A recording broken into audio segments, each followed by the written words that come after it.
Welcome to ঈশিতাজ FM. আজকের গল্প রাজশেখর বসুর রাজভোগ। হালকা ফুলকা এই হাসির গল্পটা আশা করি সকলের ভালো লাগবে। শুরু করছি আজকের গল্প। রাজভোগ, রাজশেখর বসু। পৌষ মাস, সন্ধ্যাবেলা। একটি প্রকাণ্ড মোটর ধর্মতলায় অ্যাংলো মোগলাই হোটেলের সামনে এসে দাঁড়ালো। মোটরটি সেকেলে, কিন্তু দামি। চালকের পাশ থেকে একজন চোপদার জাতীয় লোক নেমে পড়ল। তার হাতে আশাশোটা নেই বটে, কিন্তু মাথায় একটি জড়ি দেওয়া জাঁকালো পাগড়ি আছে, তাতে রূপোর তকমা আটা। পরনে ইজের চাপকান, কোমরে লাল মখমলের পেটি, তাতেও একটি চাপরাশ আছে।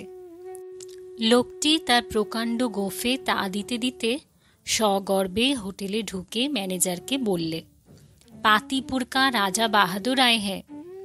ম্যানেজার রায়চরণ চক্রবর্তী সসব ব্যস্তে বেরিয়ে এলো এবং মোটরের দরজার সামনে হাত জোর করে নত শিরে বলল, মহারাজ, আজ কার মুখ দেখে উঠেছি, দয়া করে নেমে এই গরিবের কুটিরে পায়ের ধুলো দিতে আজ্ঞা হোক। পাতিপুরের রাজা বাহাদুর ধীরে ধীরে মোটর থেকে নামলেন। তার বয়স 70 পেরিয়েছে। দেহ আর পাকা গোঁফ জোড়াটি খুব শীর্ণ। মাথায় যেটুকু চুল বাকি আছে তাই দিয়ে টাক ঢেকে সিঁথি কাটবার চেষ্টা করেছেন। পরনে জরিপার সূক্ষ্ম ধুতি আর রেশমি পাঞ্জাবি, তার উপর দামি শাল, পায়ে সুঁড়ওয়ালা লাল লপেটা। তিনি গাড়ি থেকে নেমে ভিতরের মহিলাটিকে বললেন, নেমে এসো। মহিলা বললেন, আমি আর নেমে কি করব, গাড়িতেই থাকি। তুমি যা খাবে খেয়ে এসো, দেরি করো না যেন।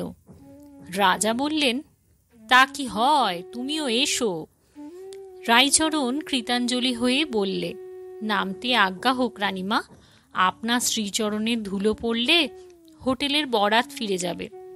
মহিলাটি বোধহয় সুন্দরী ও যুবতী, কিন্তু ঠিক বলা যায় না। তার সজ্জা আর প্রসাধন এমন পরিপাটি যে রূপ যৌবনের কতটা আসল আর কতটা নকল তা বোঝবার উপায় নেই। তিনি গাড়ি থেকে নামলেন। রায়চরণ বিনয়ে কুঁজো হয়ে সামনের দিকে জোর হাত নাড়তে নাড়তে পথ দেখিয়ে রাজা বাহাদুর ও তাঁর সঙ্গিনীকে ভিতরে নিয়ে গেল এবং হেঁকে বললে, এই শিগগির রয়্যাল সেলুনের দরজা খুলে দে। হোটেলের সামনের বড় ঘরটিতে বসে যারা খাচ্ছিল তারা উদ্গ্রীব হয়ে মহিলাটিকে দেখে ফিসফিস করে জল্পনা করতে লাগলো। একজন চাকর তাড়াতাড়ি কামরা খুলে দিলে। ছোট খোপ, রং করা কাঠের দেওয়াল, মাঝে একটি টেবিল এবং দুটি গদি আঁটা চেয়ার। টেবিলটি সাদা চাদরে ঢাকা। দিনের বেলায় তাতে হলুদের দাগ দেখা যায়। এই কামরার পাশেই পর্দার আড়ালে আর একটি কামরা, তাতে এক সেট পুরনো কৌচ ও সেটি এবং একটি ছোট টেবিল, তার উপর 3-4টি গত সালের মাসিক পত্রিকা। দেওয়ালে কয়েকটি সিনেমা তারার ছবি খবরের কাগজ থেকে কেটে এঁটে দেওয়া হয়েছে। দুই মহামান্য অতিথিকে বসিয়ে ম্যানেজার রায়চরণ বললে, হুজুর, আজ্ঞা করুন, কি এনে দেব? রাজা বাহাদুর সাগ্রহে বললেন, তোমার কি কি তৈরি আছে শুনি। রায়চরণ বললে, আজ্ঞে 3 রকম পোলাও আছে, ভেটকি মাছের, মটনের আর পাঁঠার। কালিয়া আছে, কোরমা আছে, কোপ্তা আছে, মটন চপ, চিংড়ি কাটলেট, ফাউল রোস্ট, ছানার পুডিং।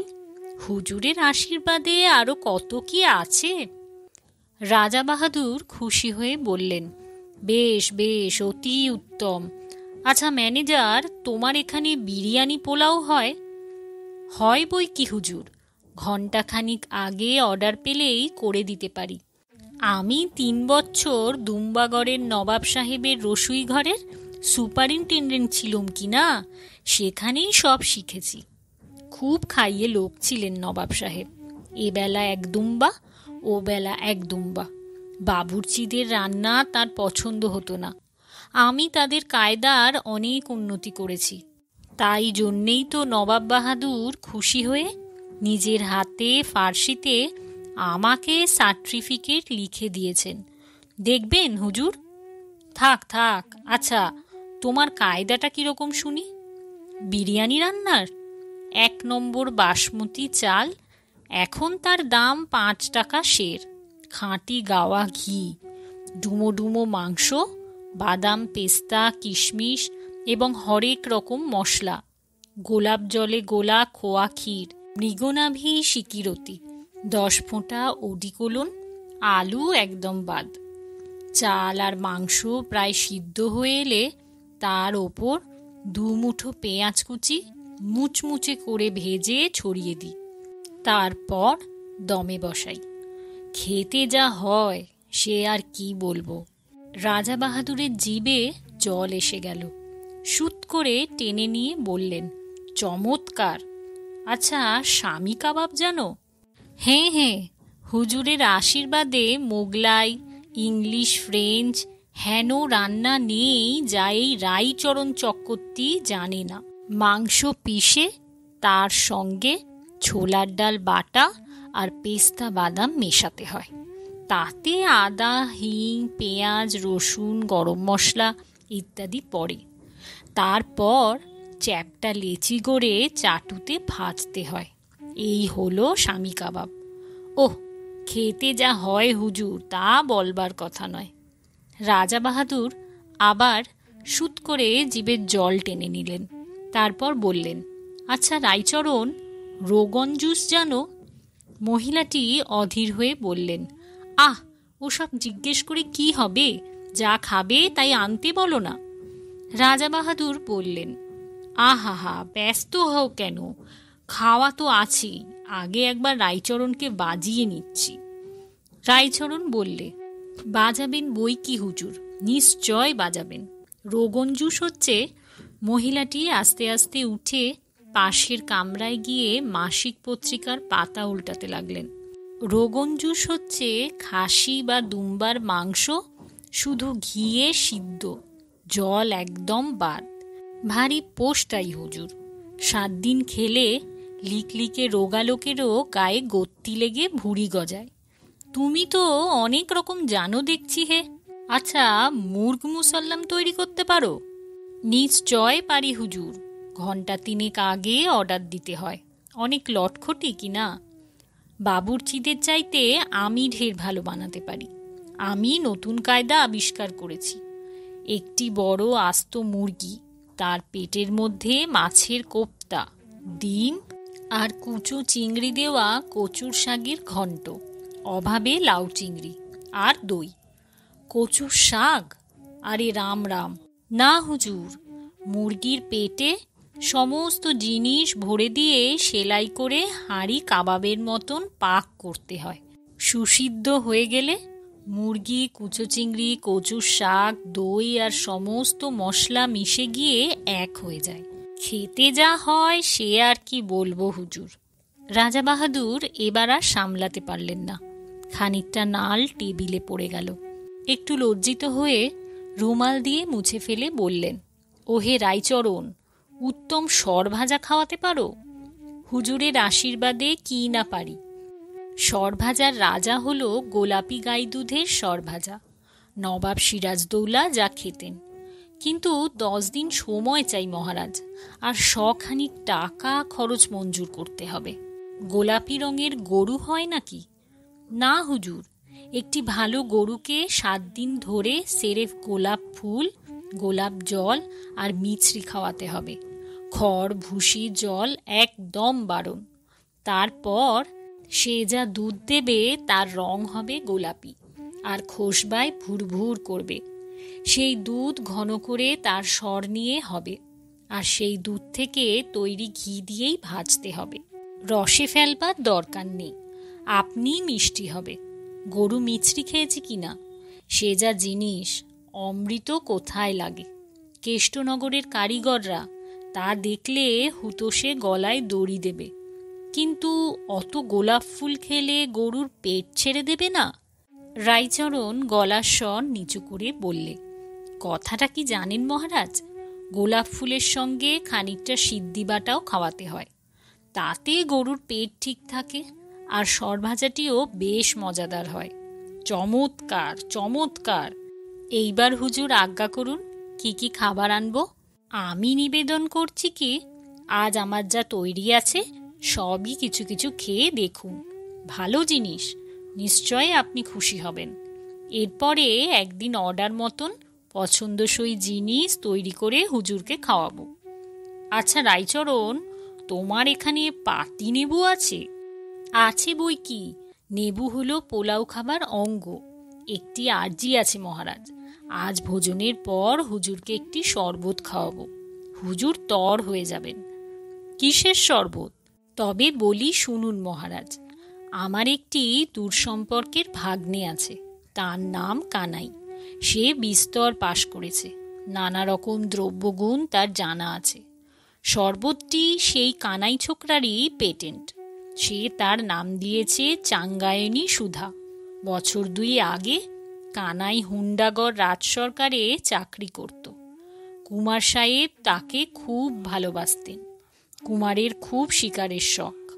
একদিন তার হাতিকে বাঘে ঘায়েল করলে। হাতির ঘা 1 কুড়ির মধ্যে সেরে গেল, কিন্তু তার ভয় গেল না। হাতি নড়ে না, ডাঙুস মারলেও ওঠে না। কুমার সাহেবের হুকুম নিয়ে কানাই হাতিকে শেরটাক চাঙ্গায়ুনি খাওয়ালে। পরদিন ভোরবেলা হাতি চাঙ্গা হয়ে পিলখানা থেকে গটগট করে হেঁটে চলল। জঙ্গল থেকে একটা শাল গাছের রলা উপড়ে নিলে, পাতাগুলো খেয়ে ফেলে ডান্ডা বানালে। তারপর পাহাড়ের ধারে গিয়ে সুর দিয়ে সেই ডান্ডা ধরে বাঘটাকে দমাদম পিটিয়ে মেরে ফেললে। কুমার সাহেব খুশি হয়ে কানাইকে 500 টাকা বকশিস দিলেন। শরবতে হুইস্কি টুইস্কি আছে নাকি? ওসব আমার আর চলে না। কি যে বলেন হুজুর, কানাই ওসব ছোঁয় না, অতি ভালো ছেলে। সিগারেটটি পর্যন্ত খায় না। চাঙ্গায়নী সুধায় কি কি আছে শুনবেন? 20টা কবেরিজি গাছগাছরা, 20 রকম ডাক্তারি আরক, 20 দফা হেকিমি দাবাই, হিরে ভস্য, সোনা ভস্য, মুক্ত ভস্য, রাজ্যের ভিটামিন আর পোয়াটাক ইলেকট্রি, এইসব মিশিয়ে চোলাই করে তৈরি হয়। খুব দামি জিনিস। কানাই আমাকে হাফ প্রাইস 50 টাকায় 1 বোতল দিয়েছে। মামা বলে ভক্তি করে কিনা। দোহাই হুজুর, আজ একটু খেয়ে দেখবেন। সে হবে এখন। আচ্ছা রাইচরণ, তুমি বার্লি রাখো? রাখি হুজুর, ছানার পুডিংয়ে দিতে হয়, নইলে আঁট হয় না। এইবার তবে হুজুরের জন্য খাবার আনতে বলি। হুকুম করুন, কি কি আনবো? এক কাজ করো, 1 কাপ জলে 1 চামচ বার্লি সিদ্ধ করে নেবু আর একটু নুন দিয়ে নিয়ে এসো। রাইচরণ আকাশ থেকে পড়ে বললে, সে কি মহারাজ, ভেটকি মাছের pulao, mutton curry, fowl roast? রাজা বাহাদুর হঠাৎ অত্যন্ত খাপ্পা হয়ে বললেন, তুমি তো সাংঘাতিক লোক। হ্যাঁ, আমাকে মেরে ফেলতে চাও নাকি? হ্যাঁ, আমি বলে গিয়ে 3টি বছর ডিসপেপসিয়ায় ভুগছি, কিচ্ছু হজম হয় না, সব বারণ। দিনে শুধু গলা ভাত আর শিঙি মাছের ঝোল, রাত্রিরে বার্লি, আর তুমি আমাকে পোলাও কালিয়ার লোভ দেখাচ্ছ? কি ভয়ানক খুনের লোক! রাইচরণ মর্মাহত হয়ে চলে গেল এবং একটু পরে 1 বাটি বার্লি এনে রাজা বাহাদুরের সামনে ঠক করে রেখে বললে, এই নিন। তারপর রাইচরণ পর্দা ঠেলে পাশের কামরায় গিয়ে মহিলাটিকে বললে, রানীমা, আপনার জন্য একটু ভেটকি মাছের পোলাও, মটন কারি আর ফাউল রোস্ট আনি? খেপেছেন? আমি খাবো আর ওই হ্যাংলা বুড়ো ফ্যালফ্যাল করে চেয়ে দেখবে, গলা দিয়ে নামবে কেন? তবে একটু চা আর খানকতক চিংড়ি কাটলেট এনে দিই রানীমা। রানী ফানি নই, আমি নক্ষত্র দেবী। আর একদিন আসবো, এখন স্টুডিওর ফেরত। ডিরেক্টর হাদুবাবুকেও নিয়ে আসবো। কেমন লাগলো আজকের গল্প? ভালো লাগলে অবশ্যই কমেন্টের মাধ্যমে জানান। আজকে এখানেই শেষ করলাম।